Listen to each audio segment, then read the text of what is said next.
अगर आपको पता चले कि नेता नगरी के इस सत्र में बात होगी उत्तर प्रदेश की चुनावी सियासत की। लगातार अपडेट आ रहे हैं, चुनाव अब करीब ही हैं, इसलिए हमें लगा कि इस पर फिर से विस्तार से बात हो। सिर्फ एक्सप्रेसवे वाली बात पे बात ना हो, चिलमजीवी बयान, घोषणाएं, रणनीतियां, दिल्ली में, लखनऊ में गठबंधनों की तैयारी, इस पर दो मेहमान हमारे पिछले सत्र से कंटिन्यू हो रहे हैं, राहुल श्रीवास्तव जी और केपी मलिक जी। तीसरे मेहमान हमारे साथ जुड़े हैं रतन मणिलाल जी, वरिष्ठ पत्रकार हैं, लंबा अनुभव है प्रिंट पत्रकारिता का अलग अलग संस्थानों के साथ। रतन जी, आपका बहुत बहुत स्वागत है। आपसे ही बात शुरू करेंगे।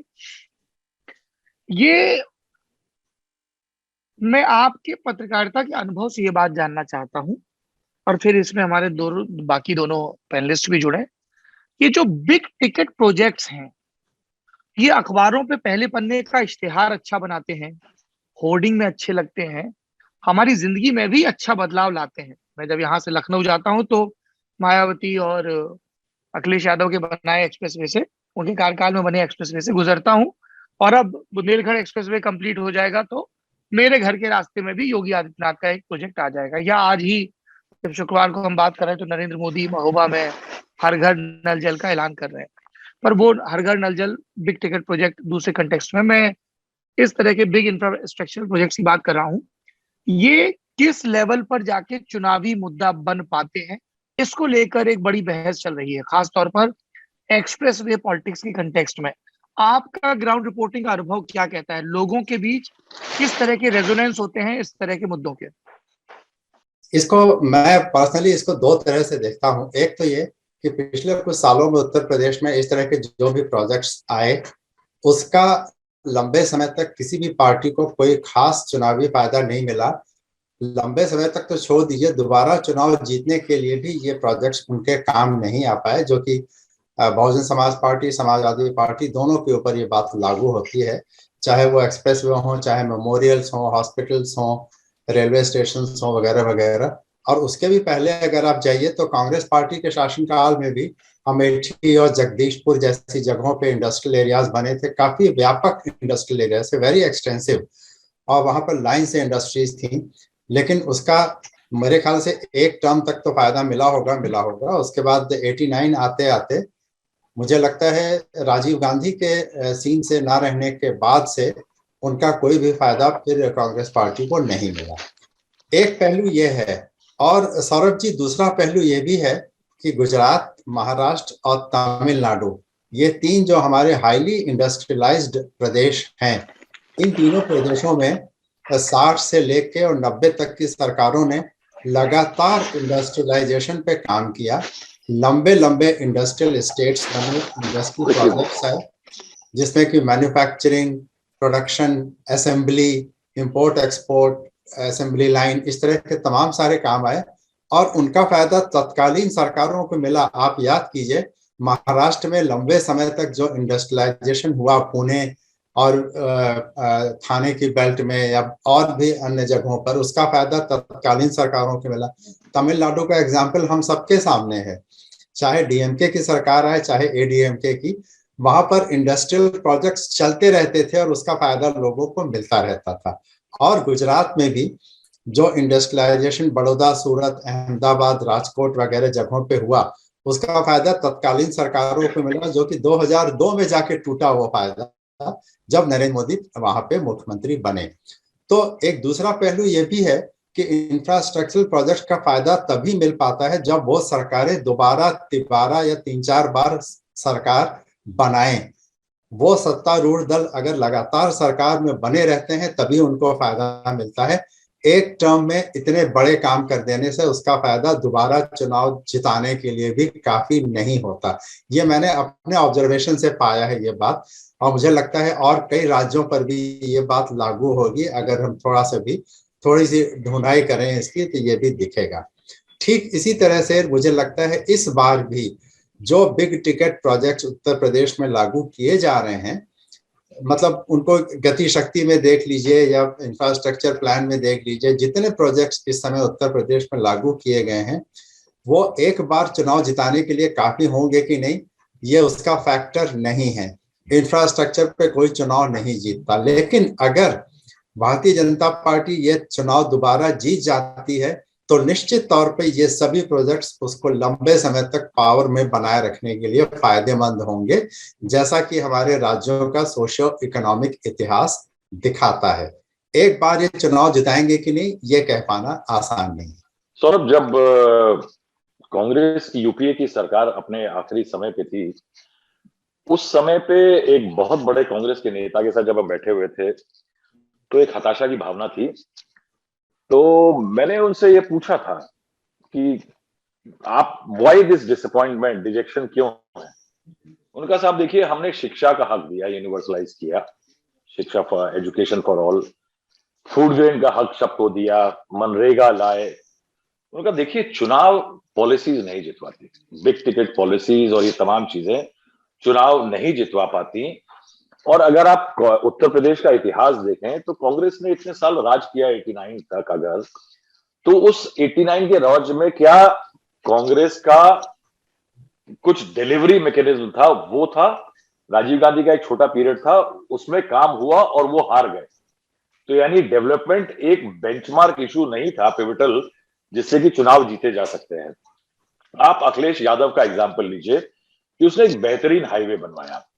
वो हाईवे ऐसा हाईवे था जिसने कि हमारे लिए, आपके लिए, ट्रक्स के लिए, तमाम चीजों के लिए बहुत चीजें बेहतर कर दी, लोगों का मूवमेंट सुचारू हो गया। लेकिन क्या वो हाईवे उन गरीब इलाकों जहां से गुजरता है उनके लिए एक्सेस इंप्रूव कर पाया? एक्सेस एक बड़ी चीज है आज की तारीख में। योगी आदित्यनाथ, जब तक वो, क्या है कि अखिलेश यादव बहुत देर में चेते, शुरू का उनका 2 साल 2.5 साल तो बहुत टाइम वेस्टेज में ही चला गया। जब तक वो हाईवे बन के खड़ा हुआ, उसके बाद आ गई योगी सरकार, उसने उसमें 585 रुपए का टोल लगा दिया। 585 रुपए के उस टोल ने, जो आम आदमी छोटी गाड़ियों के लिए है, वो उसको आम जनता से दूर ले गया। आम जनता से दूर ले गया। उस पे ट्रक जो चलते हैं उसके कारण जो टोल देते हैं 1200 रुपया, 1000 रुपया, उसके कारण शायद कीमतों में भी इजाफा हुआ। तो एक टैंजिबल बेनिफिट लोगों को नहीं मिला। एक्सप्रेस वे जो बना है, मैं उसका एक कारण कहता हूं कि उसको बिग टिकट, हम कहते हैं कि बिग टिकट वो है और उसका टैंजिबल फायदा शायद ना मिले। मुझे जो लगता है सौरभ, नरेंद्र मोदी जी ने जो पूरी कवायद की वहां पे, C-130J हेलीकॉप्टर हरक्यूलिस से उतर करके जो वहां पे प्रोग्राम किया गया, हाईवे की जो बात की गई, इस इलाके में सौरभ कोविड पैंडेमिक के दौरान 2 बड़ी कष्टदायक घटनाएं हुई। एक हुई पहले फेज में जब पलायन हुआ, और उस पलायन के पीरियड में जो लाखों लोग पैदल चल के ट्रकों में अपने सारा पैसा लगा करके किसी तरह तक झांसी पहुंचे और झांसी से अपने घरों में पहुंचे। ईस्टर्न यूपी का एक बहुत बड़ा तबका इन लोगों में शुमारी थी उनकी। सिद्धार्थनगर, ये तमाम जिले ऐसे हैं जहां पे सबसे ज्यादा माइग्रेंट पंजाब, आपका बॉम्बे, गुजरात, इनसे वापस आए। दूसरी कष्टदायक घटना हुई जब लैक ऑफ इंफ्रास्ट्रक्चर के कारण कोविड के दौरान सेकेंड वेव में बहुत ज्यादा परेशानी देखनी पड़ी, और शायद सबसे ज्यादा डैमेजिंग पिक्चर जो थी वो गंगा में लाशें जो बह रही थी। तो एक टैग क्रिएट हुआ कि ईस्टर्न यूपी में एक वातावरण पैदा हुआ डेवलपमेंट की कमी का। नरेंद्र मोदी ने उस एक परसेप्शन पे चोट करने की कोशिश की है कि अगर हमारी सरकार के खिलाफ ये परसेप्शन बना है कि विकास नहीं हुआ, तो मैं एक विकास की बड़ी टेम्पलेट क्रिएट करके कम से कम इस एरिया में प्रेजेंट कर रहा हूं। मैं अभी भी नहीं कह रहा हूं इस पे वोट मिलेगा, लेकिन नेता एक ऐसी चीज होता है सौरभ, वो कोशिश करने से बाज नहीं आता। तो वो जो एक सेटबैक हुआ, ईस्टर्न यूपी का एक परसेप्शन है कि वहां विकास नहीं है, वो बहुत पिछड़ा है। इनफैक्ट देश के सारे एस्पिरेशन जिलों में ईस्टर्न यूपी के बहुत जिले आते हैं, और करीब 140-50 सीटें असेंबली की इस इलाके में आती हैं। ये एक परसेप्शन चेंज के लिए एक टेम्पलेट क्रिएट की गई विकास की। और अदरवाइज उत्तर प्रदेश में चुनाव में विकास जो है वो बहुत मुद्दा नहीं है। अगर नरेंद्र मोदी को देखें 2014 में, 2017 में और 19 में, तो नरेंद्र मोदी जी का एक फेमस भाषण जो हुआ करता था कि जब कोई बेटा यूपी से चल करके गुजरात जाता है तो उसकी माँ पूछती है कि बेटा गुजरात पार हो गया, तो वो अपने आप को बहुत आश्वस्त महसूस करती है कि चलिए गुजरात में आप पहुंच गया है। वो एक प्रेजेंटेशन का रोल, एक अपने आप को प्रेजेंट कर रहे थे, एक बेंचमार्क फॉर गुड गवर्नेंस। लेकिन क्या सिर्फ उस पे वोट मिला था? नहीं, वो नरेंद्र मोदी कह रहे थे, इस वजह से काफी इफेक्टिव हुआ, क्योंकि नरेंद्र मोदी के लिए एक हिंदुत्व फैक्टर काम कर रहा था, एक कास्ट केमिस्ट्री काम कर रही थी, कांग्रेस और उसके सहयोगी समाजवादी पार्टी वगैरह के खिलाफ एक परसेप्शन काम कर रहा था। तो ये चीजें तब काम कर सकती हैं जब बाकी फैक्टर आपके लिए काम कर रहे हो। बाकी फैक्टर काम ना कर रहे हो तो विकास अपने आप में वोट दिलवाने का सबब नहीं है।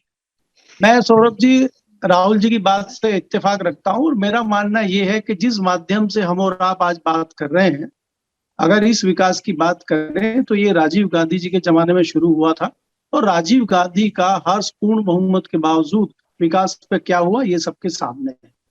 इसके बाद अगर हम बात करें कि पूर्ण बहुमत की सरकार उत्तर प्रदेश में मायावती की आई, बहुत विकास हुआ, लेकिन वो भी रिपीट नहीं कर पाई।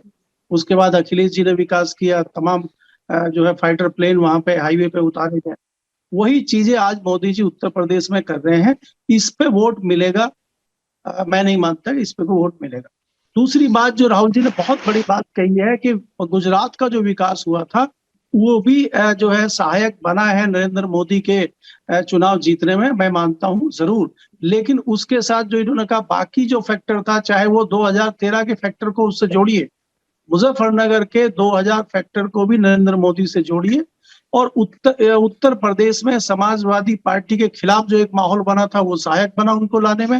इसके अलावा कांग्रेस से जो उब गए थे 10 साल की सरकार से लोग, वो भी सहायक बना नरेंद्र मोदी की सरकार को लाने में, नरेंद्र मोदी को जिताने में। और दूसरा जो भारतीय जनता पार्टी बार बार एक बहुत अच्छा नेता उसके पास नहीं था, और कहीं ना कहीं पार्टी में एक सहमति बनी, आरएसएस में सहमति बनी कि नरेंद्र मोदी को आगे लाया जाए। तो ये तमाम फैक्टरों ने काम किया है, जिसके बाद भारतीय जनता पार्टी की सरकार इतने बड़े बहुमत से केंद्र में बनी है। अब हम अगर बात करें उत्तर प्रदेश के परिप्रेक्ष्य में, जो आज चुनाव है उत्तर प्रदेश में, और चुनाव के चारों तरफ सबकी रणनीति घूम रही है, आज बहुत बड़ा एक बदलाव आज के बाद उत्तर प्रदेश की राजनीति में आएगा। विपक्षियों को, पक्षियों को, सबके अपने कुछ मुद्दे जो हैं वो बदलने पड़ेंगे, और मुद्दे बदल गए हैं। आज जिस प्रकार से गांव में चर्चा हो रही होगी, आप तो सौरभ जी गांव में जाते रहते हैं, चाय की दुकान पे, परचून की दुकान पे या नाई की दुकान पे जो चर्चा होगी, आज वो डिफरेंट चर्चा होगी। आज मोदी का एक अलग चेहरा जो है आम जनता के सामने आया है, जिसको माना जाता था कि मोदी ने जो कह दिया वो पत्थर की लकीर है, वो वापस नहीं हटेंगे। आज से मुझे लगता है कि मोदी की ये छवि बदली है और मोदी को बैकफुट पे आना पड़ा है, क्योंकि हमने पिछली बार भी ये चर्चा की है कि मोदी जाने जाते हैं अपने कठिन निर्णयों के लिए। तमाम पे आपने निर्णय गिनवाए भी हैं, चाहे नोटबंदी का निर्णय हो, चाहे धारा 370 हो, चाहे तमाम हो। लेकिन आज का जो फैसला है, एक बड़ा तबका इससे प्रभावित होता है। उसको देखते हुए ये जो फैसला आया है, इसमें कहीं ना ये कहीं थोड़ा सा विषयांतर हो गया है। हम लोग कृषि कानून जी। पे बात ही नहीं कर रहे थे, हम बात कर रहे थे यूपी के बिग टिकट प्रोजेक्ट्स, उनका श्रेय और उनकी पॉलिटिक्स पर। हम एग्रीकल्चर पे तो हम डेढ़ से बात कर चुके हैं। मेरा अगला सवाल ये है, कई लोगों से आप बात करिए तो कहा जाता है कि नहीं यार, थोड़ा सा ना समाजवादी पार्टी के कैंपेन में मोमेंटम दिखने लगा है वो, और उसका जो बिल्कुल भदेस लहजा है कि भीड़ तो आ रही है। फिर उसकी अनगिनत व्याख्याएं शुरू हो जाती हैं कि ये जो टिकटार्थी हैं वो भीड़ ला रहे हैं, या सपा का काडर सत्ता की आहट से रिजुविनेट हो गया है, या जो 125-150 लोग उनको सर्वे में दिखने लगे हैं तो उन्हें लग रहा है कि पुश मारा जा सकता है। समाजवादी पार्टी की फिलहाल जो रणनीति दिख रही है, अभी वो राजभर को लेके घूम रहे हैं, साथ में जयंत चौधरी के साथ उनके गठजोड़ को लगभग फॉरगॉन कंक्लूजन माना जा रहा है। दो मुझे लगता है कि पॉलिटिक्स में जब तक अनाउंसमेंट ना हो जाए, क्योंकि पिछले दिनों मुझे लखनऊ के दौरे पर एक विद्वान मिले, बोले राजभर जी का भी तो क्या है, अभी हो सकता है फरवरी से फिर बदल जाए मामला। तो 2-3 मांगे ही तो है। तो इस तरह की बातें भी कही जाती हैं दारुल शफा के इर्द गिर्द के जो दमदार राजनीतिक पंडित हैं उनके द्वारा।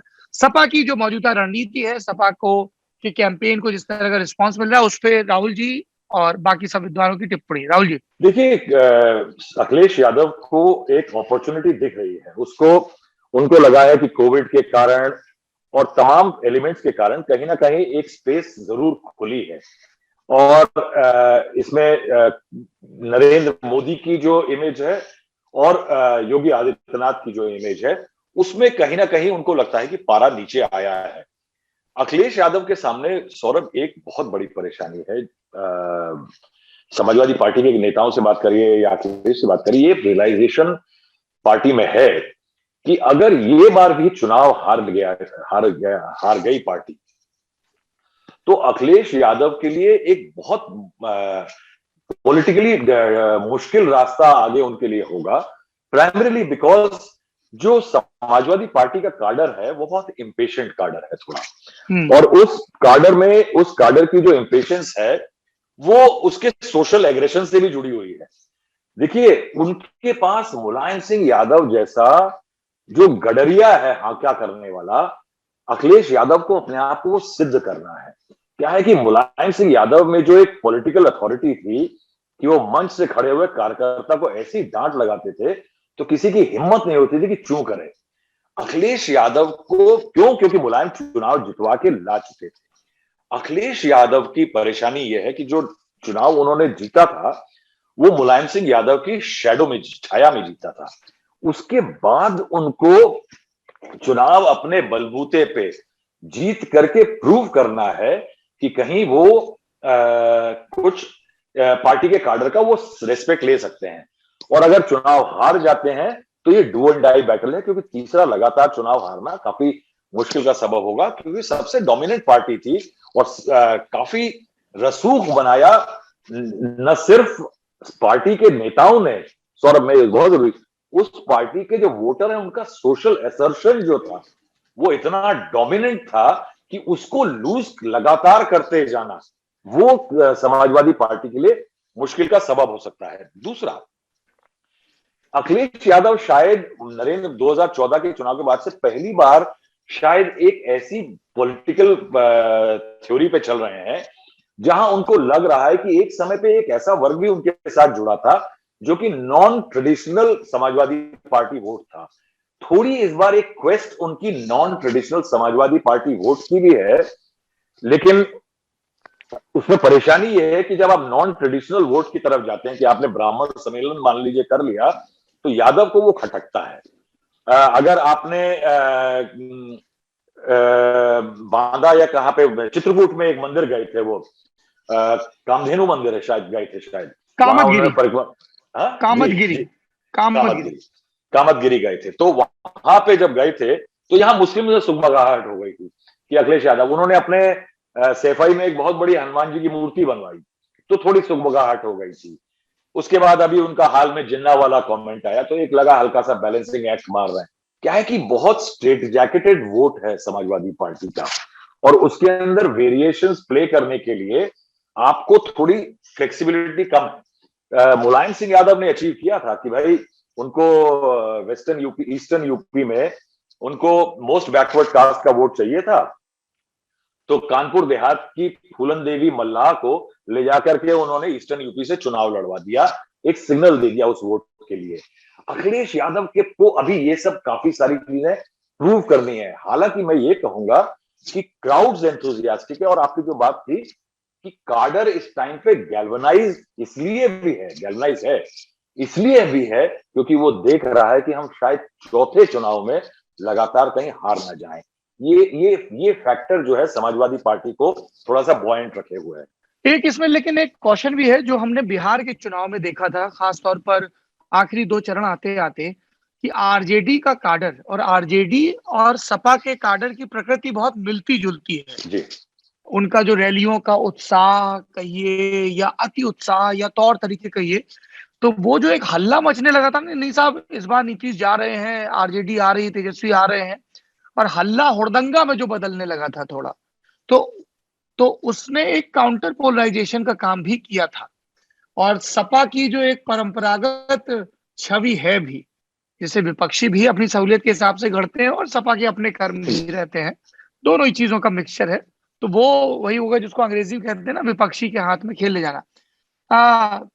रतन जी, मैं आपसे जानना चाहता हूँ, समाजवादी पार्टी की क्या फिलहाल आपको चुनावी रणनीति दिख रही है, खासतौर पर पिछले एक दो हफ्तों के जो बयान हैं, कभी वो चिलमजीवी बोल रहे हैं, कभी कह रहे हैं कि सब हमारे फीते काट रहे हैं, और वो ऐसे लगातार प्रोजेक्ट कर रहे हैं कि I am here to oppose BJP और I am the one who can stop the juggernaut of Yogi Adityanath. तो एक बहुत ही one on one fight project कर रहे हैं।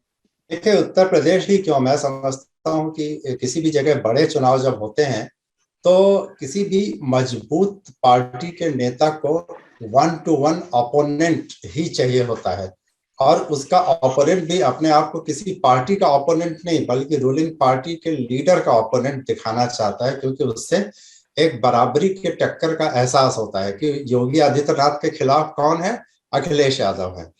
तो एक तो ये पर्सनालिटी का जो कल्ट है उत्तर प्रदेश में, कि किसी पार्टी के नाम पे नहीं बल्कि किसी एक नेता के नाम पर ही 1989 से चुनाव लड़े जा रहे हैं, वो आज भी कंटिन्यू करेगा। मतलब आप याद कीजिए, 89 से मायावती और मुलायम सिंह यादव की बारी बारी से सरकार बनना, उसके बाद 2012 में आके अखिलेश यादव आ जाते हैं, फिर योगी आदित्यनाथ आ जाते हैं। तो इस बार अगर मुलायम पिक्चर में नहीं है तो अखिलेश यादव पिक्चर में, ये तो एक बात होगी। दूसरा ये कि अखिलेश यादव इस बात को लेके बहुत ही आश्वस्त भी हैं, और इस बात को वो बड़े गर्व से हमेशा कहते हैं कि उन्होंने पिछले 5 साल जो सरकार चलाई थी 12 से 17 तक, वो बड़े सफलतापूर्वक चलाई, बहुत बड़े काम किए, युवा वर्ग उनके साथ जुड़ा था, प्रदेश का कायाकल्प करने में उन्होंने कोई कसर नहीं छोड़ी। लेकिन वो बड़ा ऑब्वियस है कि वो अपने हार के कारणों की ओर इशारा नहीं करते कि समाजवादी पार्टी में किस तरह से टूट फूट हुई, परिवार बिखर गया, पार्टी बिखर गई, और उसका पूरा नुकसान उनको अपने चुनाव में उठाना पड़ा।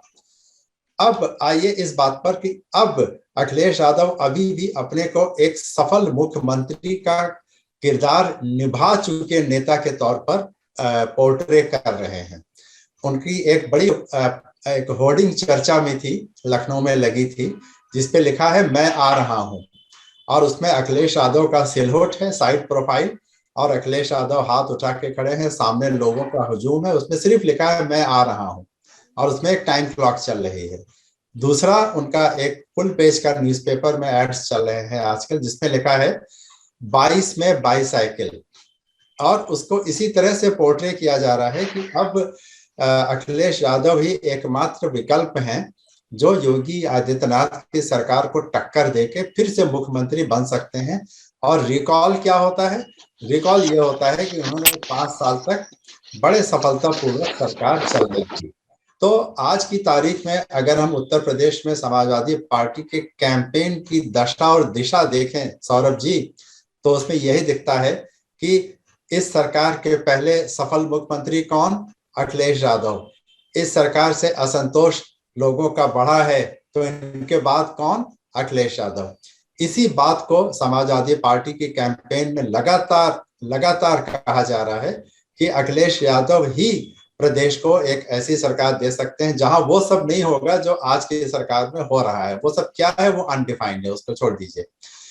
ये एक ऐसा चुनाव होगा जिसमें पहली बार मैं समझता हूं इस तरह से पर्सनालिटीज का क्लैश सामने आ रहा है, क्योंकि इसके पहले के चुनाव में जब अखिलेश यादव जीते थे तो उसके पहले उनके पास मायावती की सरकार थी, लेकिन उन्होंने मायावती के खिलाफ कोई इस तरह से कैंपेन नहीं चलाया था कि वन टू वन क्लैश दिखाएं, कभी प्रदर्शित नहीं किया।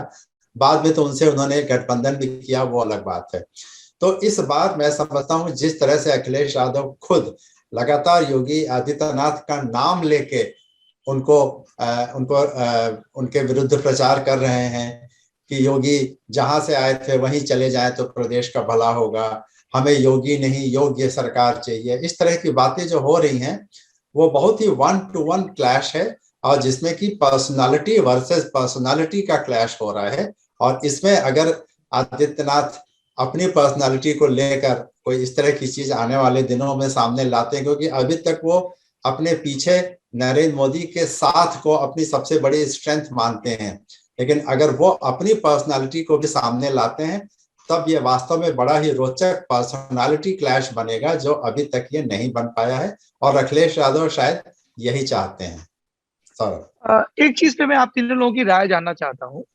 थोड़ा इससे हम अगर बीजेपी के खेमे की तरफ बढ़े, how seriously BJP is taking this UP battle, कि आप समझिए उन्होंने प्रदेश को 3 हिस्सों में बांटा।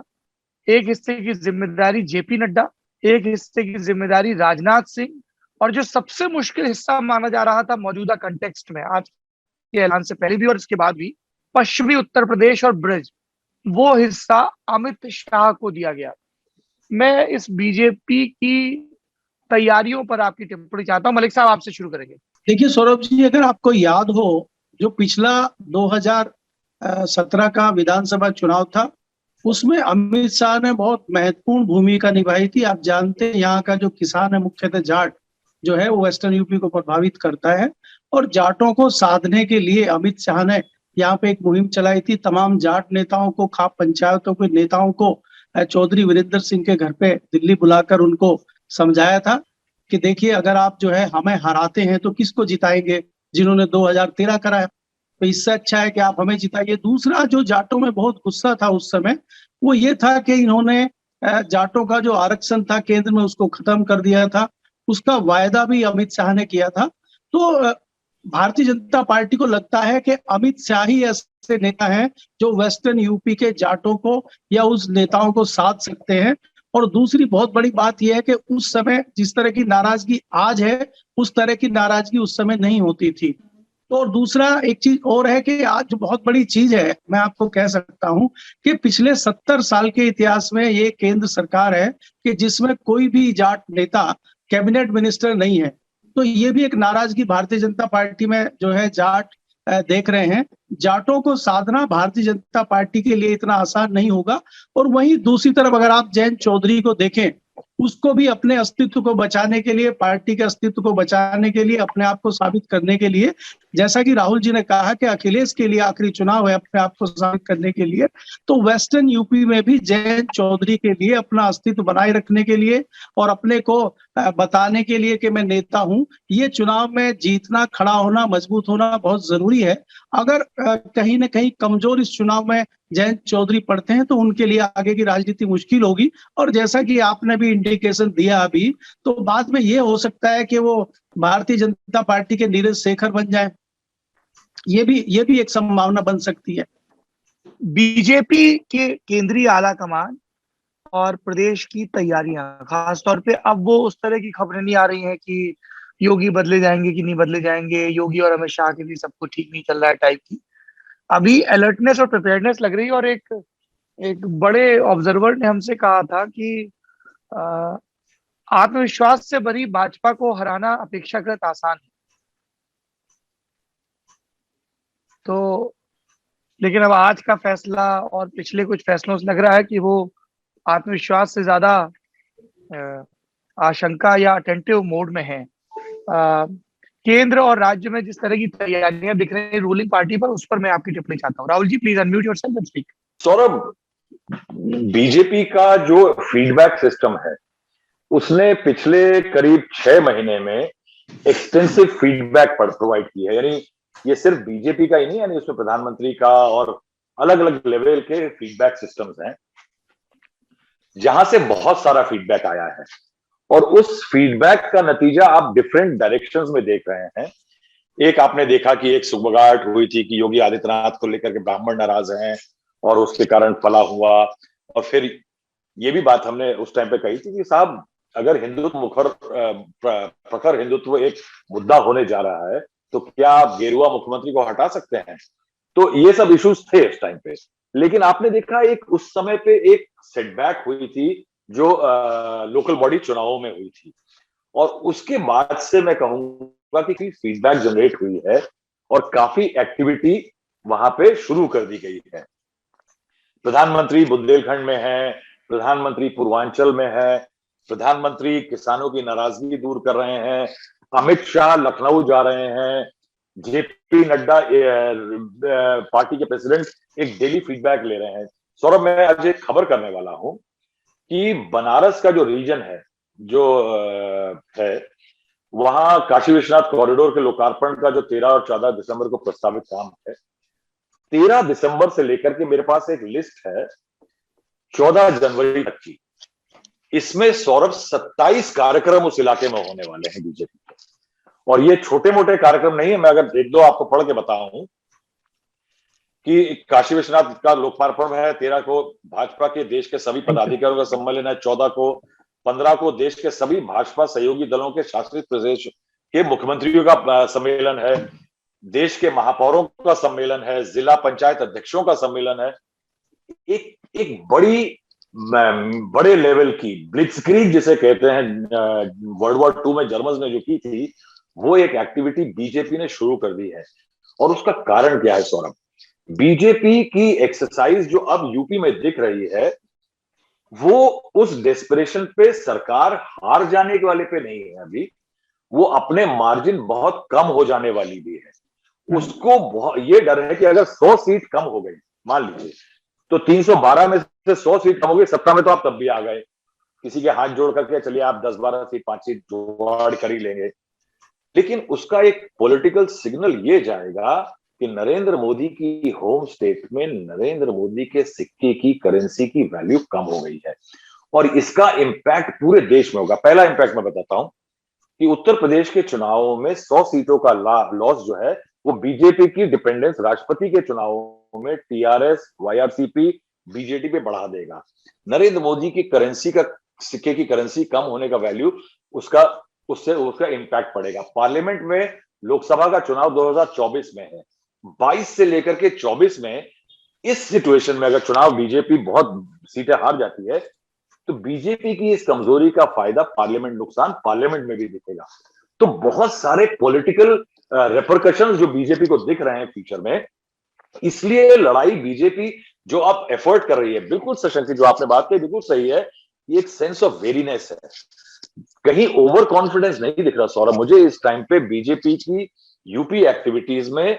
Damage control and increase your numbers वाली एक एक्सरसाइज है, वो ज्यादा दिख रही है। मैंने इसीलिए कहा था कि नरेंद्र मोदी जी जब पूर्वांचल में उतरे अपने हवाई जहाज से और पूरा पूर्वांचल एक्सप्रेसवे का जो कार्यक्रम हुआ, वो सिर्फ ये नहीं दिखा रहे कि साहब इतना बढ़िया हाईवे दे दिया वोट दो, वो ये भी कह रहे थे कि जो आपको ठेस लगी विकास ना होने के कारण पिछले कुछ सालों में कोविड के दौरान, उसकी थोड़ी सी उसकी भरपाई कर लो। मैं ये कहूंगा कि कहीं ना कहीं बीजेपी नीचे से फॉलो कर रही है कि यानी डैमेज कंट्रोल से लेकर के कहीं ना कहीं अपने मार्जिन को कम से कम नुकसान होने देना चाहती है। इसीलिए मेरी बीजेपी के एक उत्तर प्रदेश के बहुत बड़े नेता से बात हो रही थी, तो उन्होंने बातचीत में साफ स्वीकारा कि हम बड़े पैमाने पर टिकट भी काटेंगे और आला कमान से यही निर्देश है कि इसमें किसी भी किस्म की मुरव्वत ना की जाए। तो ये प्रकारांतर से एक जो मठाधीशों के लिए भी संकेत था। मैं रतनमणि जी आपसे ये जानना चाहता हूँ कि हमने सपा और भाजपा की तो बात कर ली और आगे भी बात होती रहेगी। कई लोग हमसे पूछते हैं, क्योंकि हम यात्रा कर रहे थे पिछले 1-2 हफ्ते पहले तक, कि अच्छा ये प्रियंका गांधी इतनी एक्टिव दिख रही हैं, क्या जमीन पर भी कुछ रेजोनेंस है? कहाँ पे आपको कांग्रेस की रणनीति या कांग्रेस की प्लेसमेंट कहाँ दिख रही है एज ऑफ नाउ? देखिए, जब लखीमपुर वाला घटना हुई थी तो उस समय कांग्रेस ने सबसे पहले रिएक्ट किया था और न केवल घटनास्थल तक पहुंचना बल्कि लखनऊ से होते हुए जाना था। तो लखनऊ में इस बात को लेकर तमाम विरोध प्रदर्शन हुए। राहुल गांधी स्वयं यहाँ आए थे, उनके साथ छत्तीसगढ़ के मुख्यमंत्री भी आए थे, एयरपोर्ट पे रहे, प्रियंका के साथ साथ दोनों लोग लखीमपुर पहुंचे। तो उस समय बाकी पार्टियां दे वर कॉट ऑफ गार्ड कि अरे प्रियंका गांधी इतनी तेजी से वहां तक पहुंच गई और हम लोग अभी कुछ कर नहीं पाए, और अखिलेश यादव भी पीछे रह गए, मायावती जी की पार्टी ने तो केवल बयान जारी किए वगैरह वगैरह। तो उस समय कांग्रेस पार्टी की जो अति सक्रियता थी प्रियंका के तुरंत वहां पहुंच जाने की वजह से, उससे ऐसा लग रहा था कि कांग्रेस पार्टी ने कहीं इस मामले को लेकर बहुत बड़ी बढ़त हासिल कर ली है, जो बिल्कुल फैक्ट है। लेकिन जिसको हम लोग कहते हैं ना कि it was too much too soon, और प्रियंका ने अपने आप को she spread herself too thin.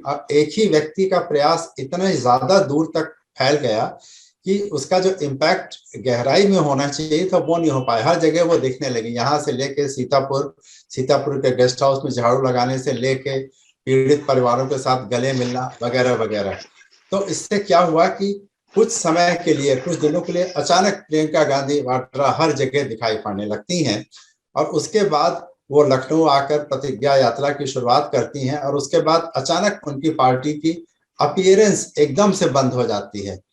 तो इसमें होता क्या है, जो सिग्नल जाता है वो ये कि ये कांग्रेस का कैंपेन उत्तर प्रदेश में केवल एक व्यक्ति की सक्रियता, एक व्यक्ति की इमेजिनेशन और क्रिएटिविटी पर आधारित है और उनके नीचे के स्तर के हर व्यक्ति, चाहे वो प्रदेश के अध्यक्ष हो, चाहे पूर्व पदाधिकारी हो, चाहे कार्यकर्ता हो, उनको जो संकेत और डायरेक्शन मिलने चाहिए, निर्देश, वो ऊपर से जब तक नहीं मिलेंगे तब तक वो कुछ नहीं करेंगे। ये किसी भी पार्टी के लिए थोड़ी चिंताजनक स्थिति है, क्योंकि पार्टी का जो व्हील है वो लगातार घूमते रहना चाहिए, क्योंकि चुनाव प्रचार कोई ऐसा नहीं है कि एक आदमी ने आया, कुछ किया, फिर चले गए, फिर आया, कुछ किया, फिर चले गए। अखिलेश भी इस समय पूरे प्रदेश की यात्रा कर रहे हैं, विरोध प्रदर्शन कर रहे हैं, बयान दे रहे हैं, लेकिन कांग्रेस की ओर से ऐसा फिट्स एंड स्टार्ट्स में होता है। एक तो ये, और दूसरा ये जिससे कि कांग्रेस पार्टी और समाजवादी पार्टी दोनों सफर करते हैं, वो है चुनाव प्रचार में और चेहरों की कमी। समाजवादी पार्टी के पास भी अखिलेश यादव के अलावा कोई बड़ा चेहरा नहीं है। उनके पुरानी सरकार में जो मंत्री थे उसमें आप देखिए आजम खान है नहीं, बाकी जो उनके साथ बड़े दिग्गज से, शिवपाल अभी तक उनके साथ आए नहीं हैं, राजा भैया उनके साथ है नहीं, बाकी तमाम सारे नेता भी तितर बितर हो गए। कांग्रेस पार्टी में प्रियंका गांधी के अलावा कोई ऐसा पूर्व केंद्रीय मंत्री, पूर्व मुख्यमंत्री, पूर्व पदाधिकारी वो भी यहाँ के प्रचार में हिस्सा नहीं ले रहे हैं। राहुल गांधी भी उत्तर प्रदेश से अलग थलग ही रहते हैं। तो ऐसे में कांग्रेस पार्टी का जो सबसे बड़ा सेटबैक है वो यही है, ड्रॉबैक है, सॉरी, वो यही है कि उनके पास अभी फिलहाल प्रियंका के अलावा कोई और ऐसा चेहरा नहीं है जिसकी बातें सुनने के लिए लोग इकट्ठा हों। आगे चल के जब चुनाव प्रचार दिसंबर, जनवरी, फरवरी तक पहुंचेगा तो मुझे लगता है उस समय इस बात की कमी कांग्रेस पार्टी को बहुत महसूस होगी। एक पार्टी और है जिसके बारे में हमें चर्चा करनी होती है और करनी चाहिए, और ताकि सबका रिप्रेजेंटेशन रहे, और वो है बहुजन समाज पार्टी। कई लोग उसको अंग्रेजी के हिज्जे का इस्तेमाल करके कहूँ तो राइट ऑफ कर रहे हैं, पर कई लोग कह रहे हैं कि कितना भी कमजोर हो हाथी 8-10% से नीचे तो नहीं ही जाएगा। और अभी भी एक सेक्शन है जो अपने पॉलिटिकल लॉन्च के लिए उसको लगता है कि बसपा एक ऑप्शन रहता है, वहां से टिकट मिल सकता है, आप अपने आप को थोड़ा जमा लो तो फिर बाकी जगह भी आपकी पूछ रहती है। बहुजन समाज पार्टी की जो मुखिया है मायावती, पिछले दिनों उनकी माताजी का देहांत हुआ, उसमें प्रियंका गांधी भी पहुंची थी। फिर वो जो मोबाइल से वीडियो शूट होते हैं वो भी सामने आए थे, वेरशी सेड की मैं फिर आऊंगी आपसे मिलने के लिए।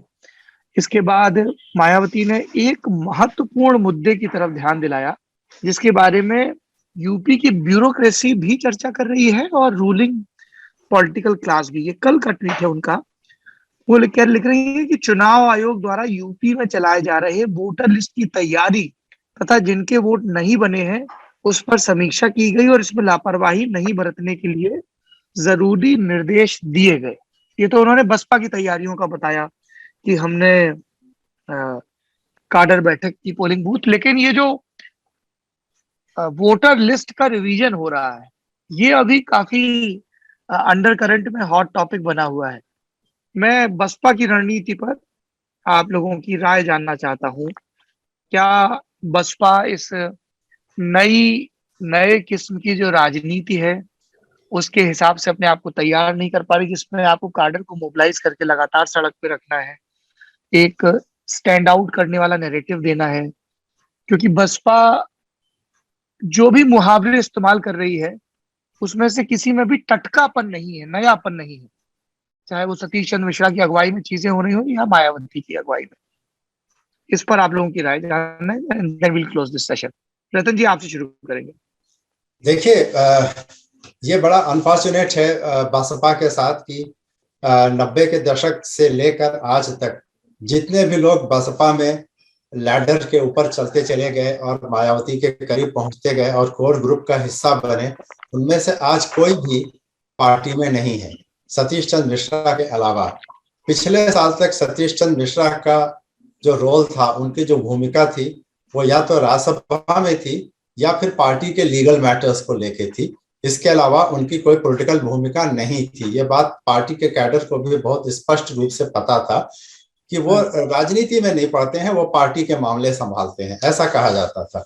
लेकिन इस बार जिस तरह से सतीश चंद्र मिश्रा ने पार्टी में सक्रियता बढ़ाई है और जो मायावती के अपने कोर समर्थक थे उनको ये शिकायत होने लगी है कि इसमें एक ही तरह के लोग रखे जा रहे हैं और सतीश चंद्र मिश्रा अपनी पसंद के लोगों को बसपा में रोल दे रहे हैं, ये बातें जब उठने लगी तो उससे बसपा में जो पुराने लोग थे जो बच गए थे उनके अंदर भी असंतोष हो रहा है कि अब इस पार्टी में क्या रखा है, उसको मायावती नहीं चला रही है, ये सिग्नल जाने लगा है।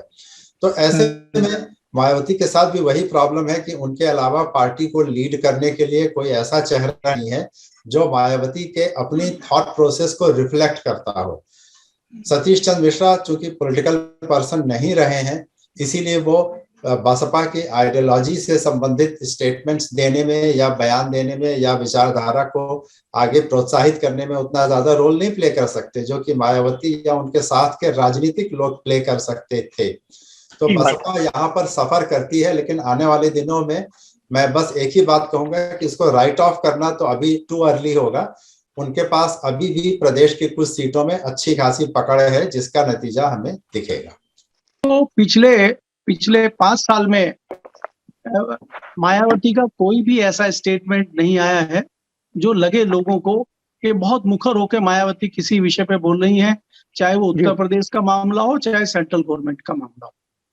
दूसरा, मायावती को जो सबसे बड़ा झटका दिया है, जो एक युवा वेस्टर्न यूपी में पैदा हो गए, सहारनपुर से चले हैं और इसी जाति और इसी चीज से बिलोंग करते हैं, जो हो सकता है कि मायावती जिनसे खतरा भी, हालांकि वो कहते हैं कि मेरे से खतरा शायद मायावती जी को है इसलिए मुझे साथ में ले रहे हैं, मैं चंद्रशेखर रावण की बात कर रहा हूँ।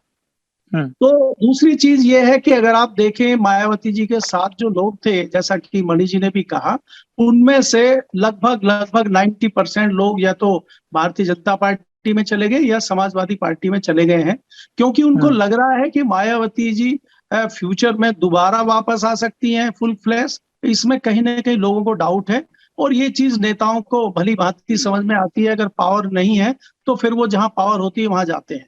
आपने देखा होगा पिछले दिनों जिस प्रकार से बसपा के लोगों की बड़ी संख्या में ज्वाइनिंग समाजवादी पार्टी में हुई है, तो उनको लग रहा है कि शायद समाजवादी पार्टी सत्ता में आएगी, तो इसलिए वो लोग सत्ता में आने वाली पार्टी की तरफ रुख कर रहे हैं।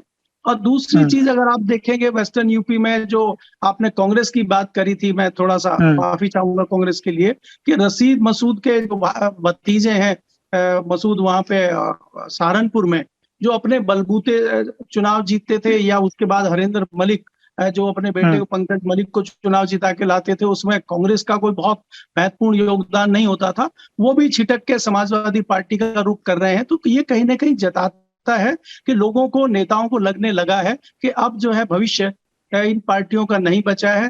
अगर भारतीय जनता पार्टी को कोई टक्कर दे सकती है या भारतीय जनता पार्टी का सामना कोई पार्टी अगर कर सकती है तो वो समाजवादी पार्टी है।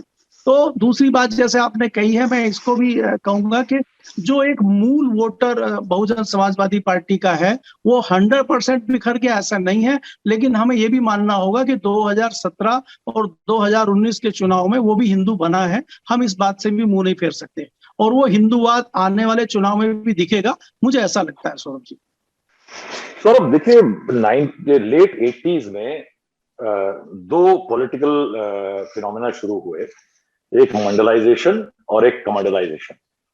और इन दोनों में आप देखिए तो शुरू में एक ब्लेंड आया, मंडल वाले धीरे धीरे शुरुआत कमंडलों ने अपनी अपनी पॉलिटिकल पैठ उठानी शुरू करी। इस पीरियड में नीश पॉलिटिक्स वाले, नीश वोट बैंक पॉलिटिक्स वाले, समाजवादी पार्टी, मायावती, इन लोगों का उत्तर प्रदेश में अच्छी ग्रोथ हुई। नीश पॉलिटिक्स की एक क्राइसिस है सौरभ, कि नीश पॉलिटिक्स की क्राइसिस ये है कि you have to hang on to your vote. आप जिस नीश वोट बैंक, क्योंकि अनलाइक साउथ जहां पे ओबीसी की संख्या बहुत ज्यादा है, बैकवर्ड्स की, वहां पे आप थोड़ी सी दरार को आप लोग एब्जॉर्ब कर सकते हैं। लेकिन 20-21% अगर दलित है, उसमें आपको प्लस चाहिए मुस्लिम, उसमें प्लस थोड़ा सा ब्राह्मण, थोड़ा सा कोई और जाति, तब जाकर के आप फर्स्ट पास में 31%, 32% आते हैं। तो आपको उस वोट बैंक को रखना चाहिए पड़ता है।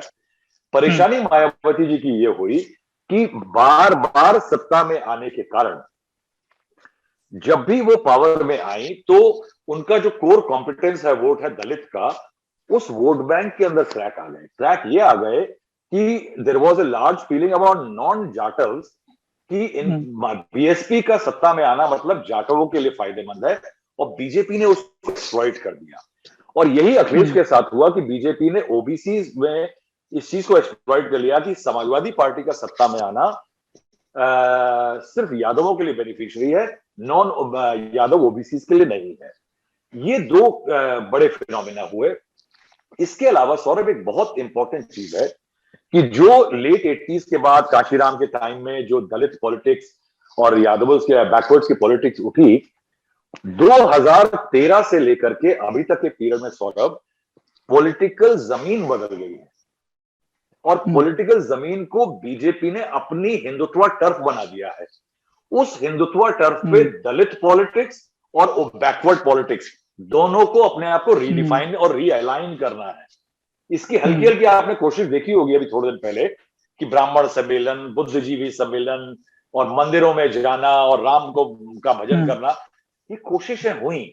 ये कोशिशें री इन्वेंशन की चुनाव से ठीक पहले हो रही है सौरभ। ये एक एटीट्यूडल चेंज है। ये आपको पहले सोचना चाहिए था कि बॉस, जिस जमीन पे आप लड़ते थे, मुलायम सिंह यादव लड़ते थे या काशीराम लड़ते थे, वो जमीन ही बीजेपी ने बदल दी है। जहां आज चरण सिंह लड़ते थे, वहां हम कह रहे हैं कि जाट हिंदू हो गया है। In that scenario, how you align with the Samajwadi party, you have to keep that factor in mind. वो फैक्टर ध्यान रखना होगा। क्या है कि ये पॉलिटिकल पार्टी री इन्वेंट नहीं कर पा रही अपने आप को। बीजेपी लगातार इस ग्राउंड को रिचार्ज करती है। नरेंद्र मोदी फैक्टर थे 2014 में, उनकी हिंदुत्व इमेज भी थी, गुजरात को लेकर के, मुजफ्फरनगर को लेकर के। उन्होंने योगी ऐड कर दिया। तो आज की तारीख में अगर कहीं योगी चलेगा हिंदुत्व का फैक्टर, कहीं मोदी चलेगा, तो प्लस हो गया उनका। तो यानी ग्राउंड इतना चार्ज है इस समय पे हिंदुत्व से, जमीन पॉलिटिकल टर्फ उनकी है कि आप उस टर्फ को या तो बदलिए, यानी आप एस्ट्रो टर्फ पे खेलने की आदत नहीं रही है, आपकी आदत नहीं है, आप घास के खिलाड़ी हैं हॉकी में, तो आप एस्ट्रो टर्फ पे हारेंगे ना। तो you have to reinvent yourself. BSP और समाजवादी पार्टी की मुझे सबसे बड़ी प्रॉब्लम जो दिख रही है कि इस टर्फ पे, बीजेपी की इस बिछाई हुई बिसात पे वो गेम नहीं खेल पा रहे। कांग्रेस का एक छोटा सा मैं बोलना चाहता था कि कांग्रेस की प्रॉब्लम में एक बड़ी इंटरेस्टिंग चीज जो देख रहा हूं अब, बहुत सारे राज्यों में लोगों ने ये देख लिया है कि हम बीजेपी को नहीं खा सकते, तो ऐसा करते हैं पहले कांग्रेस को खा जाते हैं। इस बार मैं देख रहा हूं कि कांग्रेस भी एक रिवर्स गेम खेल रही है कि अगर हम मोदी को नहीं हरा सकते तो कम से कम जिन लोगों ने हमसे पहले जमीन छीनी थी, बसपा सपा, इनसे जमीन छीन लेते हैं। आई थिंक ये एक इंटरेस्टिंग एलिमेंट रहेगा इन चुनावों का।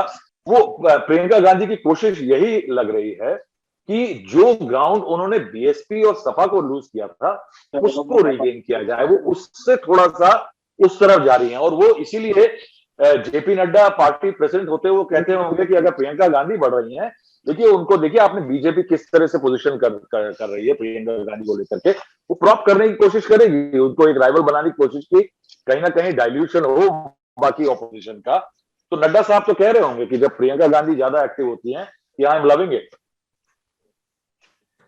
चलिए रतन मणि जी, आपको जोड़ना चाह रहे हैं इसमें? नहीं, बिल्कुल सही कहा इन्होंने कि बल्कि जब लखीमपुर वाली घटना में प्रियंका गांधी बहुत आगे तक चली गई थी तो लखनऊ में यही चर्चा थी कि योगी जी ने उनको जाने दिया है।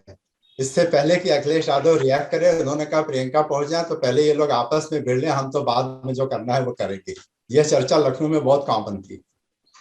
नहीं, और वो आपस में भिड़ना शुरू भी कर दिया। जैसे हम लोग चुनावी यात्रा के दौरान बीच बीच में अलग अलग शहरों में अड्डे करते हैं, तो उसमें वो प्रवक्ता आपस में एक दूसरे पे लड़ना शुरू कर चुके हैं। मतलब वो सपा बसपा भी और सपा कांग्रेस भी, और उस पर्टिकुलर प्रसंग के दौरान बीजेपी वालों की मुस्कुराहट छिपाई नहीं छुपती। बहरहाल उत्तर प्रदेश की सियासत पर हमारी नजर बनी रहेगी, देश की सियासत पर भी। आप तीनों मेहमान हमारे साथ जुड़े, आप तीनों का बहुत बहुत धन्यवाद, शुक्रिया।